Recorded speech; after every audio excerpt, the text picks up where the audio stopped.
संगीताची जादूगारी green FM, कला क्रीडेची भरारी ग्रीन FM, शेती तंत्रज्ञानासाठी ग्रीन FM, हिरव्या महाराष्ट्रासाठी ग्रीन FM.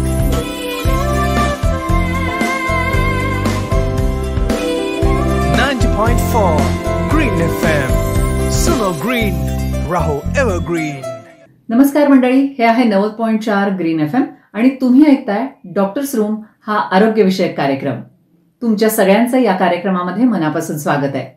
मंडळी, 24 मार्च हा दिवस जागतिक क्षयरोग दिवस म्हणून पाळला जातो.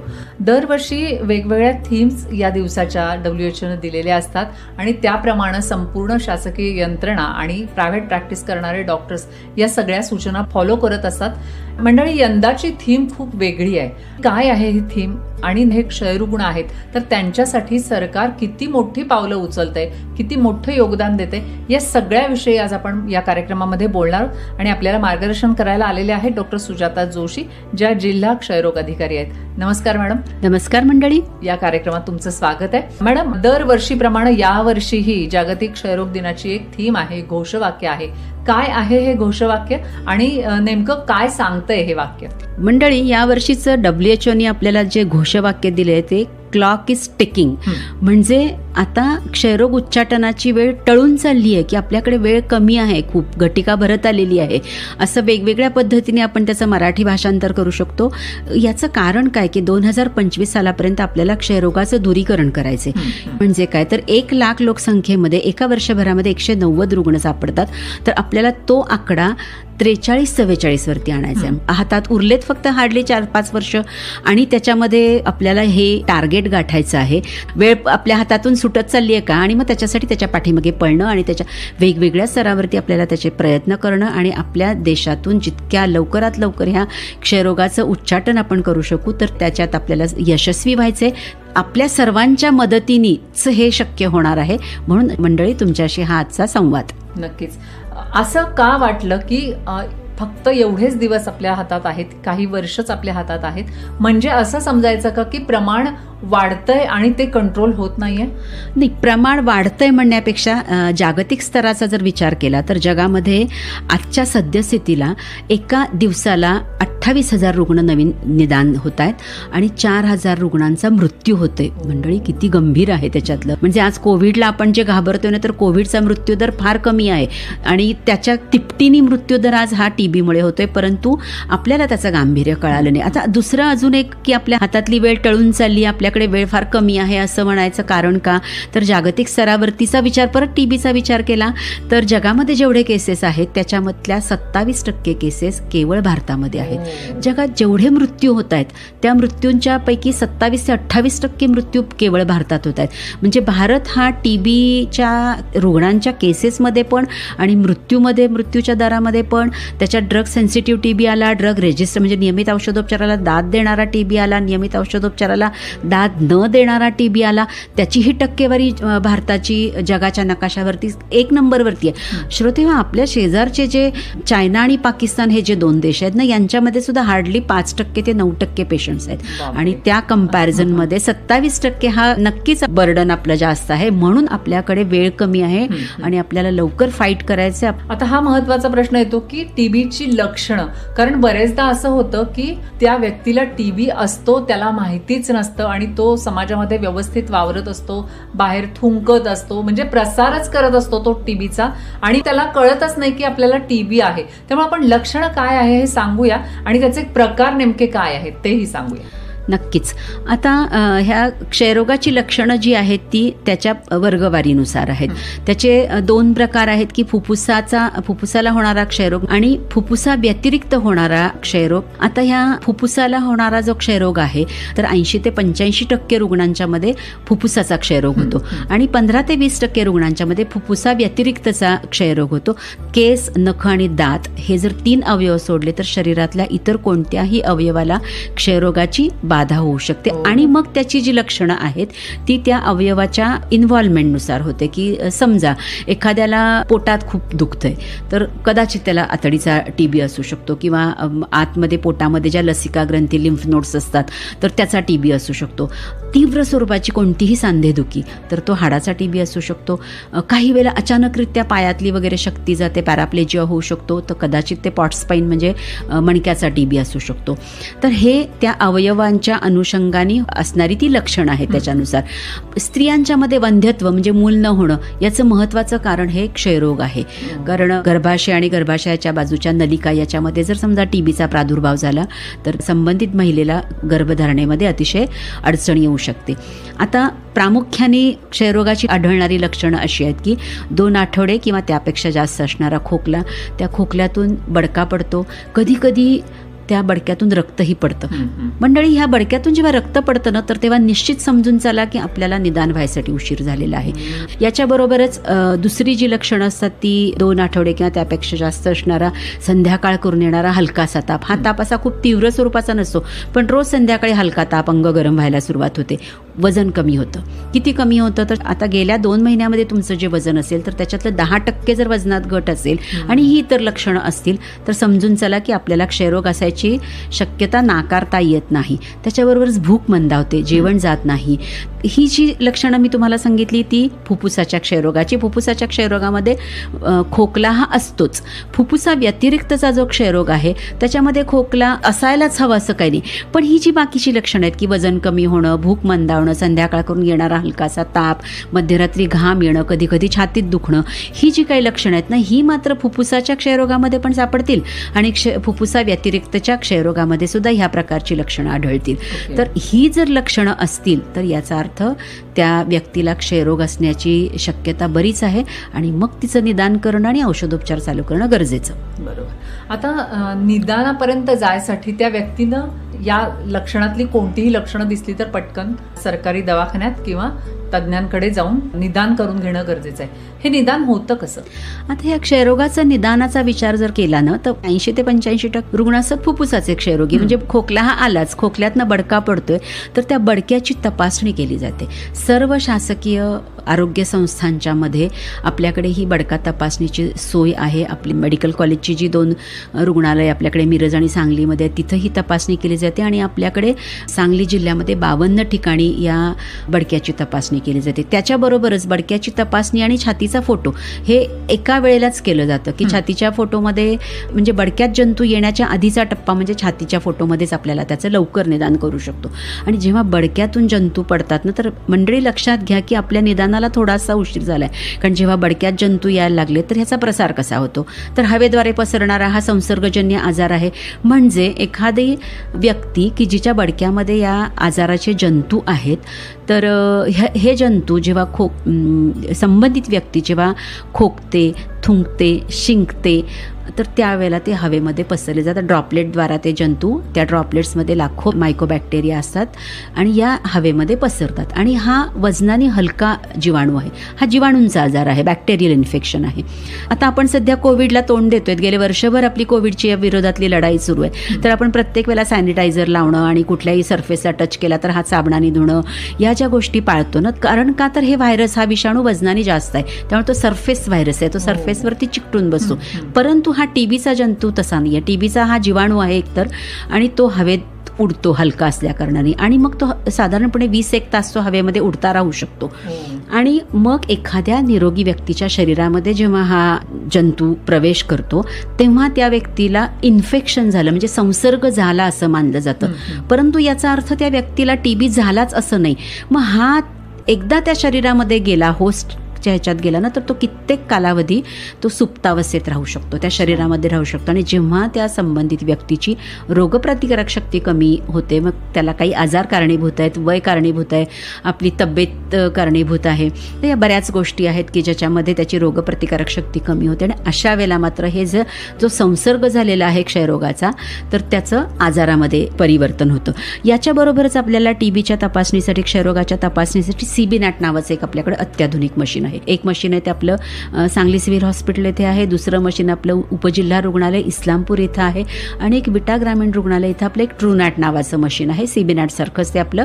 अजून एक आपल्याकडे नवीन मशीन मिरज मेडिकल कॉलेजमध्ये आपली एक कल्चर लॅबोरेटरी तयार होते, तर ती अत्याधुनिक प्रयोगशाळा आहे. साधारणपणे 2 कोटी शासनाने त्याच्यावरती आत्तापर्यंत खर्च केला आणि अजून एक 75 लाख ते 1 कोटी अजून त्याच्यासाठी खर्च होणं अपेक्षित आहे. आणि ही प्रयोगशाळा आपली साधारणपणे एप्रिल किंवा मे पर्यंत कार्यान्वित होईल. इथं एक आपलं एक सीबीनॅट मशीन येतंय, तर या मशीनद्वारे केवळ 2 तासामध्ये टीबीचं निदान होतं. मी मगाशी अजून एक वर्गवारी सांगितली की नियमित औषधोपचाराला दाद देणारा क्षयरोग आणि नियमित औषधोपचाराला दाद न देणारा क्षयरोग की जो गंभीर स्वरूपाचा असतो, हे कॅटेगरायझेशन त्याचं डायग्नोसिस आपल्याला ह्या सीबीनॅट टेस्टिंगमध्ये होतं.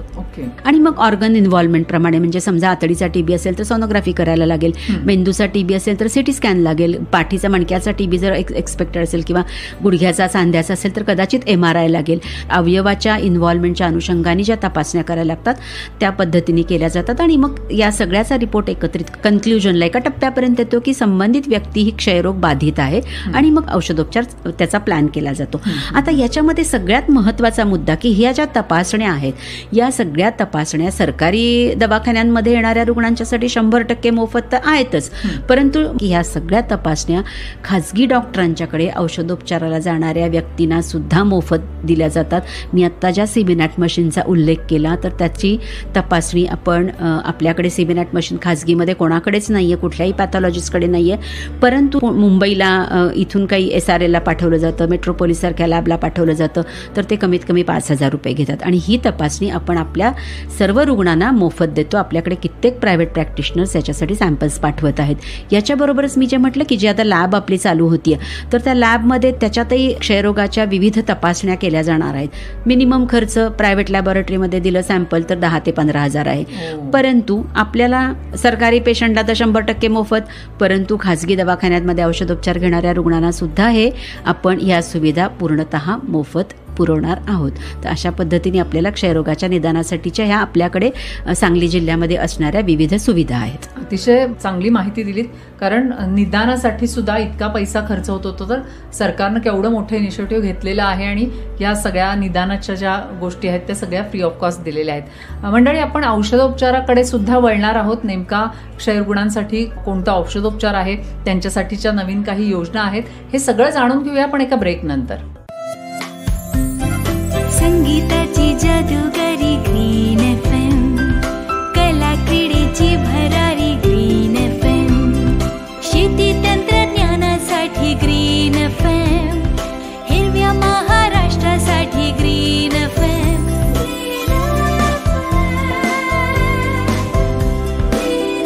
90.4 Green FM.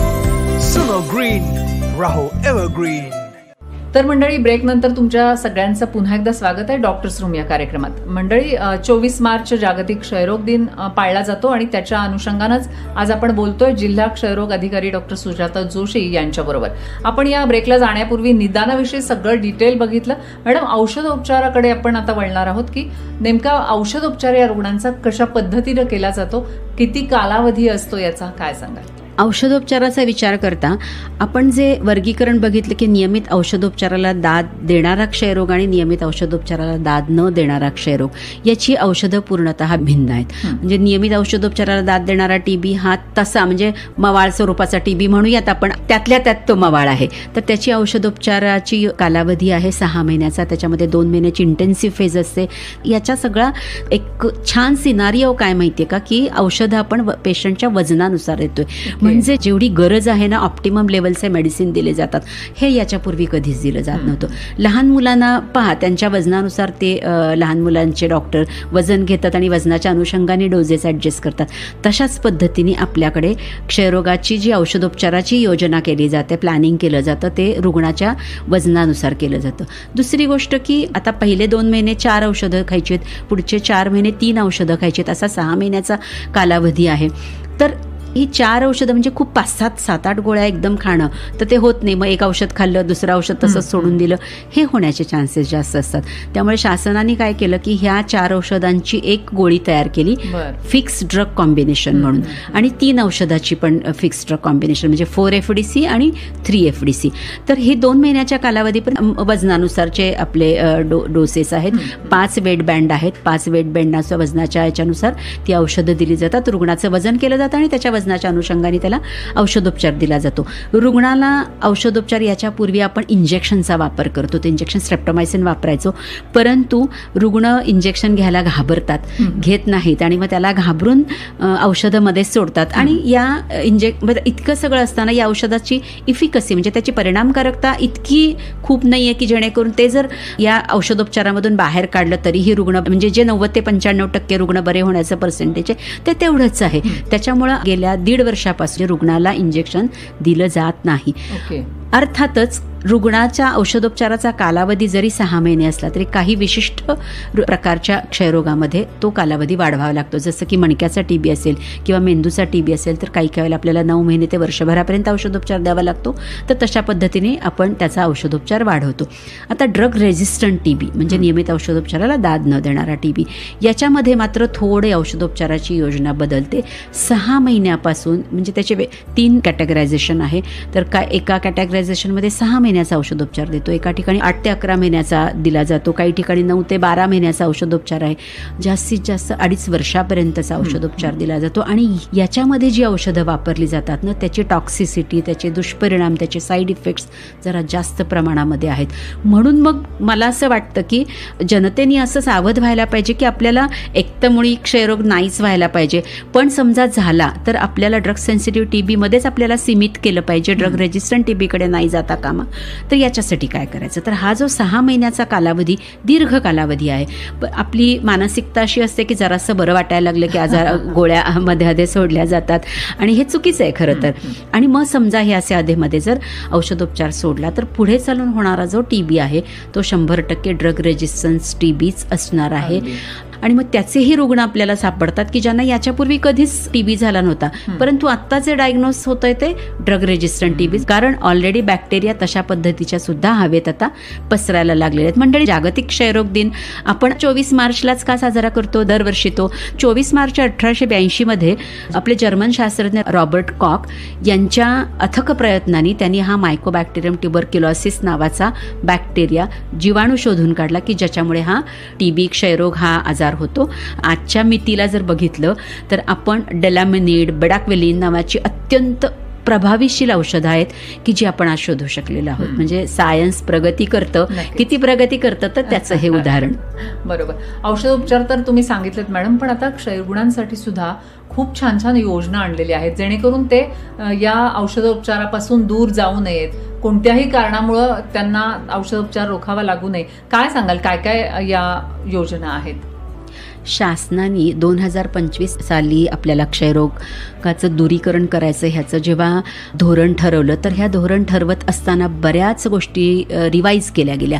क्षयरोगाची फक्त औषधं घेतल्याने हा क्षयरोग बरा होणार नाही हे सायंटिफिकली प्रूव्ह झालं.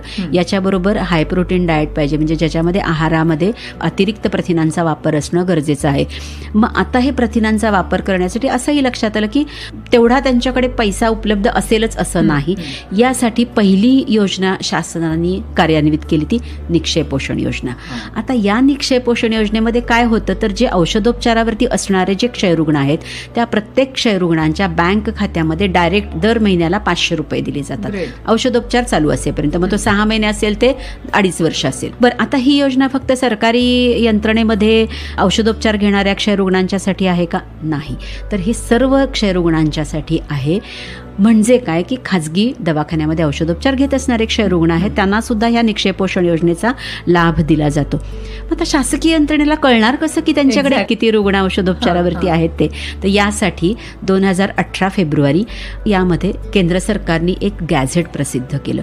क्षयरोग हा 2013 सालापासून नोंदणीकृत आजार म्हणून जाहीर केलेलाच होता, परंतु तरीही खाजगी डॉक्टर याला रिस्पॉन्ड करत नव्हते. त्यांच्याकडे असणारे क्षयरुग्णांची नोंदणी शासकीय आरोग्य यंत्रणेला केली जात नव्हती. परंतु फेब्रुवारी 2018 शासनाने एक गॅझेट प्रसिद्ध केलं आणि त्या गॅझेटमध्ये जर खाजगी वैद्यकीय व्यावसायिकांनी त्याच्याकडे निदान केलेले क्षयरुग्णांची नोंदणी शासकीय यंत्रणेला कळवली नाही तर त्या डॉक्टरना 6 महिने ते 2 वर्ष इतक्यापर्यंत इम्प्रिझनमेंट म्हणजे तुरुंगवास आणि याच्या बरोबरच आर्थिक दंडही लागू केला. आपल्याकडे आपण अशा काही नोटिसेस पण दिलेल्या डॉक्टरना. पहिल्या नोटीसमध्येच डॉक्टरांच्या लक्षात येतं की नाही, शासकीय यंत्रणा आपल्यावरती वॉच ठेवून आहे. आता ह्या गॅझेटमध्येच आपले जे केमिस्ट बांधव आहेत ना, त्यांना सुद्धा हे बंधनकारक आहे की डॉक्टरांच्या प्रिस्क्रिप्शन शिवाय एखाद्या व्यक्तीला औषध दिलं जाणार नाही टीबीचं.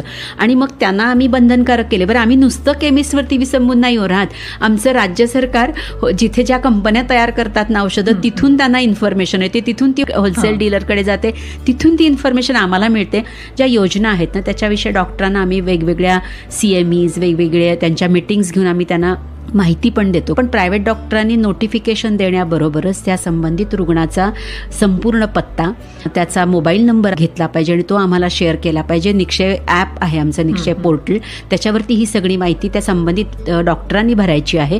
आणि हे घेण्यापाठीमागचा उद्देश असा आहे की त्या संबंधित रुग्णाच्या घरी आपले आरोग्य कर्मचारी जातील. आरोग्य कर्मचारी आपल्याला काही पब्लिक हेल्थ ॲक्शन्स द्यायच्यात त्यांना, तर त्या पब्लिक हेल्थ ॲक्शन देण्यासाठीचा आपल्याला हा पत्ता गरजेचा आहे. तर ह्या पब्लिक हेल्थ ॲक्शन ज्या मॅन्डेटरी आहेत, ज्या अत्यंत गरजेच्या आहेत सगळ्याच क्षयरुग्णांच्यासाठी देण्यासाठी, तर त्या कुठल्या? पहिला टप्पा त्यांचं UDST, universal drug susceptibility test, म्हणजे पहिल्याच टप्प्यात बडक्याची तपासणी किंवा जे काही फ्लुइड अवेलेबल असेल, लिम्फ नोड असेल, त्याची बायोप्सी केली असेल, तो टिश्यू असेल, पोटातलं पाणी काढलं असेल, छातीतलं पाणी काढलेलं असेल, तर त्याची तपासणी करणं. आणि पहिल्या टप्प्यात तो नियमित औषधोपचाराला दाद देणारा TB आहे का नियमित औषधोपचाराला दाद न देणारा TB आहे हे निदान करणं. त्याच्या अनुषंगाने त्याची ट्रीटमेंट प्लॅन करणं की म्हणजे पेशंट बराच झाला पाहिजे. आपण असं फाईट का करतोय माहिती का, की हा पेशंट ॲट एनी कॉस्ट माझा बराच झाला पाहिजे, की त्याला मला वेळ नाही घालवायचा, आता त्याला पेशंटला बरा करायचंय. ते झालं UDST, ते मॅन्डेटरी आहे. त्याच्याबरोबर दुसरा टप्पा आहे आपला, त्याचं डायबिटीस आहे का त्याला डिटेक्ट करणं. कारण डायबिटीसमध्ये काय होतं की जर शुगर कंट्रोलमध्ये नाही झाली तर हा क्षयरोग बळावतो आणि पेशंटची मृत्यू होण्याचे चान्सेस जास्त होतात. त्यामुळं प्रत्येक डायग्नोज झालेल्या TB पेशंटचं डायबिटीस आहे की नाही त्याची ब्लड शुगर तपासणी करून कंपल्सरी निक्षय पोर्टलवरती भरणं गरजेचं आहे. शासकीय यंत्रणेचं तर होतच, कारण त्यांना ते सरकारीच कर्मचारी आहेत, त्यांना ते करणं बंधनकारक, पण हे प्रायव्हेटला सुद्धा कंपल्सरी आहे. त्याबरोबर HIV टेस्टिंग, प्रत्येक क्षयरुग्णाचं HIV स्टेटस माहिती असलं पाहिजे. कारण HIV जर पॉझिटिव्ह असेल आणि जर त्याला आपण ART नाही चालू केली तर त्याची पेशंटची कंडिशन वर्सन होत जाईल, TB बळावेल आणि पेशंटच्या मृत्यूचे चान्सेस जास्त आहेत. आता हा दुसरा पब्लिक हेल्थ ॲक्शन मधला मुद्दा. तिसरा पब्लिक हेल्थ ॲक्शन मधला मुद्दा कॉन्टॅक्ट ट्रेसिंग. तर कॉन्टॅक्ट ट्रेसिंग म्हणजे काय, तर एखाद्या क्षयरुग्णाच्या घरातल्या सगळ्या व्यक्तींची तपासणी करणं. आणि ती एकदाच नाही, त्या तो जसा औषधोपचारावरती येत नाही, कारण पहिले 2 महिन्यानं तो आजार पसरण्याचे चान्सेस जास्त असतात. साधारणपणे औषधोपचार सुरू केल्यानंतर 15 दिवसामध्येच खरं तर क्षयरोगाचे जंतू मेलेले असतात. परंतु समजा त्या सुरुवातीच्या 15 दिवसामध्ये कफेटिकेट्स नाही, म्हणजे खोकताना शिंकताना घ्यायची काळजी जर घेतली नसेल तर घरातल्या एखाद्या व्यक्तीला त्याच्या शरीरामध्ये ते जंतू जाऊन आजार कदाचित होण्याचे चान्सेस आहेत. म्हणून आपण औषधोपचारावरती असेपर्यंत कॉन्टॅक्ट ट्रेसिंग करतो. या कॉन्टॅक्ट ट्रेसिंगमध्ये घरातल्या व्यक्तींना क्षयरोगाचा बाधा नाही येणं ते पाहतो आणि त्याच्याबरोबरच जर असेल तर त्याचं निदान करून त्याला औषधोपचारावरती ठेवतो. याच्याबरोबर 6 वर्षापर्यंतची जी बालकं घरामध्ये आहेत तर त्या बालकांना क्षयरोग नाही ना याची एकदा खातरजमा केली जाते आणि त्याच्यानंतर त्या बालकांना त्यांच्या वजनानुसार INH आयसोनियाझाईड नावाचं जे TBच्या विरोधात लढणारं औषध आहे तर ते औषध त्या बालकाला 6 महिन्यापर्यंत दिलं जातं. याचबरोबर आपल्याला निक्षय पोषण योजना द्यायची. ती निक्षय पोषण योजना देण्यासाठी बँक डिटेल्स पाहिजेत, कारण पेशंटच्या हातात पैसे दिले जात नाहीत, पेशंटच्या डायरेक्ट खात्यावरती पैसे जमा होतात आणि मग ते त्यांनी काढून त्याच्या खाण्यासाठी वापरावे. तर ह्या ज्या पब्लिक हेल्थ ॲक्शन आहेत या खाजगी डॉक्टरांनी पण आम्हाला देण्यासाठी सहकार्य करणं बंधनकारक आहे आणि सरकारी यंत्रणेमध्ये औषधोपचार घेणाऱ्या रुग्णांच्यासाठी तर ह्या दिल्याच जातात. आता याच्याबरोबरच अजून योजनांच्या मध्ये आपल्याला आपण ट्रीटमेंट सपोर्टर ठेवतो. आता ट्रीटमेंट सपोर्टर म्हणजे काय, तर ही क्षयरोगाची जी औषधं घ्यायची आहेत त्याचा कालावधी खूप आहे. म्हणजे 6 महिन्याच्या कालावधीपर्यंत औषधोपचार द्यायचा आहे. काही वेळेला 9 महिने, वर्षभर आणि ड्रग रेजिस्टंट TBमध्ये तर तो 2.5 वर्षापर्यंत लांबू शकतो. तर इतक्या दीर्घ कालावधीचा औषधोपचार असल्यामुळं रुग्ण कदाचित औषधामध्ये सोडू शकण्याचे चान्सेस असतात. तर याच्यामुळे प्रोग्रामद्वारे काय केलं जातं की जे निदान झालेले क्षयरुग्ण आहेत तर त्यांना गावामध्ये काम करणाऱ्या आशाताई असतील, अंगणवाडी कार्यकर्ते असतील असतील किंवा कोणत्याही NGOचे सभासद असतील किंवा घरातली एखादी व्यक्ती असेल तर त्यांच्या माध्यमातून आपण त्यांना ट्रीटमेंट सपोर्टर म्हणून आयडेंटिफाय करतो. अशांना तर प्रशिक्षण झालेलंच आहे. तर त्यांना सांगितलं जातं की त्यांच्या देखरेखीखाली त्या रुग्णांनी औषधोपचार घेणं अतिशय गरजेचं असतं. कारण म्हणजे कन्फर्मेशन की रुग्णाने औषध खाल्लेलं आहे. तर आणि याच्या बदल्यात मग त्या ट्रीटमेंट सपोर्टरला पण 1,000 रुपये देतो. याच्याबरोबर अजून एक योजना की ज्या खाजगी डॉक्टर औषधोपचार रुग्णाला चालू करणार आहेत तर काही वेळांना नोकरी निमित्ताने त्यांच्या नोकरीच्या वेळा असतात, कामाला जाण्याच्या वेळा असतात, तर सरकारी ह्याच्यामध्ये जाऊ शकत नाहीत. तर अशा वेळेला मग संध्याकाळच्या वेळेला जे आपले कन्सल्टंट किंवा इतर डॉक्टर उपलब्ध असतील तर त्यांच्याकडे दाखवलं जातं आणि निदान होतं. तर समजा रुग्णाला खाजगी डॉक्टरांच्याकडेच औषधोपचार घ्यायचे तर आम्ही आमची सरकारी माध्यमातली औषधं की जी अत्यंत स्टँडर्ड कंपनीचं मेडिसिन आहे 7 ते 10 टप्प्यामध्ये ते क्रॉस चेक केले जातात. म्हणजे त्याची पोटन्सी चेक करून दिलेली औषधं आहेत. तर ही औषधं आपण प्रायव्हेट डॉक्टर्सकडे देऊ शकतो आणि ते त्यांच्या रुग्णांना ते वापरतात. तर त्याच्याबद्दल त्यांना डॉट प्रोव्हायडर म्हणजे औषधं रुग्णाला देत आहेत याच्याबद्दल त्या वैद्यकीय व्यावसायिकांना परत 1,000 रुपये दिले जातात. म्हणजे आमच्यासाठी आज पैसा रुग्णांच्या खिशातनं न जावा असा महत्वाचा आहे. याचं कारण काय की एखादी व्यक्ती समजा MIDC मध्ये कुठेतरी काम करते आणि त्याला नाही यायला जमते, तो तिथल्याच जवळच्या खाजगी दवाखान्यात डॉक्टरकडे गेला, निदान करून घेतलं, औषधं तर सुरू केली, पण औषधाचा खर्च महिन्याला कमीत कमी 1,500 ते 2,000 रुपये आहे. काही वेळ सुरुवातीला आपण काहीतरी ॲडजस्टमेंट करून औषधं सुरू तर करतो, नंतर पैसे संपायला लागले की एकतर अर्धवट औषधोपचार घेतले जातात आणि 4 गोळ्या सांगितल्या तर 2च खाल्ल्या जातात. तर मग हे होऊ नये, रुग्णाने औषधोपचार पूर्ण केला पाहिजे. म्हणून शासनाने मग काय केलं की समजा अशा काही व्यक्ती आहेत की बाबा त्यांना औषधोपचारचा खर्च तर पेलवणार नाही पण सरकारी दवाखान्यात यायला पण जमणार नाही, ठीक आहे तुम्ही त्या डॉक्टरांच्याकडे जा, आम्ही तुमचे मेडिसिन त्यांच्याकडे नेऊन ठेवतो. त्या डॉक्टरांनी फक्त त्यांचा फॉलोअप व्यवस्थित होतो की नाही बघावं आणि औषध पेशंट नीट खाते की नाही हे कन्फर्म करावं. बरोबर. खरंच मंडळी तुमच्या लक्षात आलं असेल की पब्लिक हेल्थ ॲक्शनच्या द्वारे सुद्धा आणि या वेगवेगळ्या योजनांच्या द्वारे सरकार या क्षयरुग्णांची संख्या कमी करण्यासाठी किती मोठे प्रयत्न करते. आणि आपल्या आजूबाजूला किंवा तुमच्यामध्ये एखाद्याला जर या आजाराची लक्षणं आढळून आली तर नक्कीच ताबडतोब तुम्ही निदानापर्यंत पोहोचलं पाहिजे, सरकारी दवाखाने किंवा तुमच्या डॉक्टरांपर्यंत पोहोचलं पाहिजे. आणि जेणेकरून ही आज आपण बघितली आहे की ह्या कमीत कमी वर्षामध्ये आपल्याला या TBच्या रुग्णांची संख्या अगदी कमी आणायची, जवळजवळ नाहीशी करायची, TB हद्दपार करायचं असं म्हणलं तरी चालेल. तर त्यासाठी यामध्ये प्रत्येक व्यक्तीनं सहभागी होणं आवश्यक आहे. आपल्या आजूबाजूला जर दिसलं तर त्या व्यक्तीला योग्य ठिकाणी निदानासाठी नेणं, औषधोपचार घेण्यासाठी त्याला प्रवृत्त करणं. आणि या सगळ्या गोष्टीनं एकच साध्य होणार आहे, जे गव्हर्नमेंट आपल्याला इतक्या सगळ्या गोष्टी पुरवते तर त्यातून आपल्याला TBला हद्दपार करायचंय.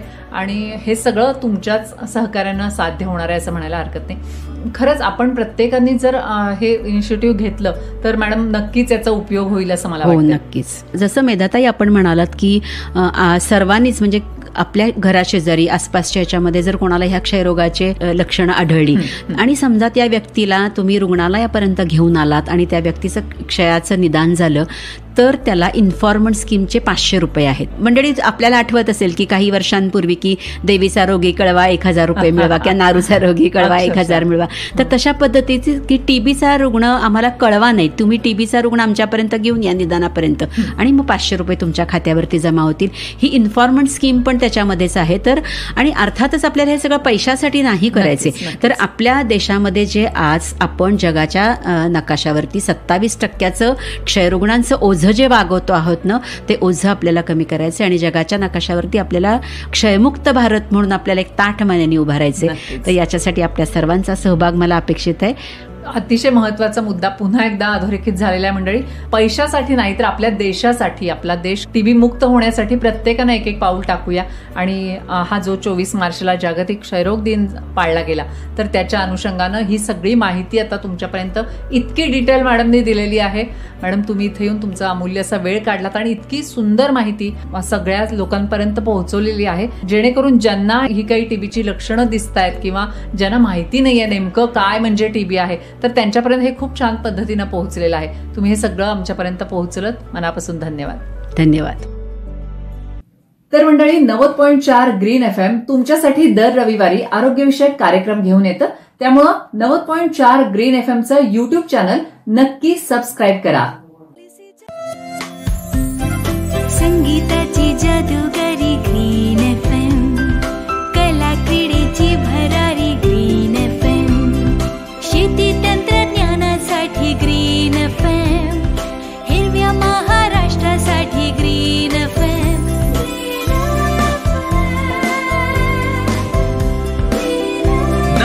101.4 Green FM. Suno Green, Raho Evergreen.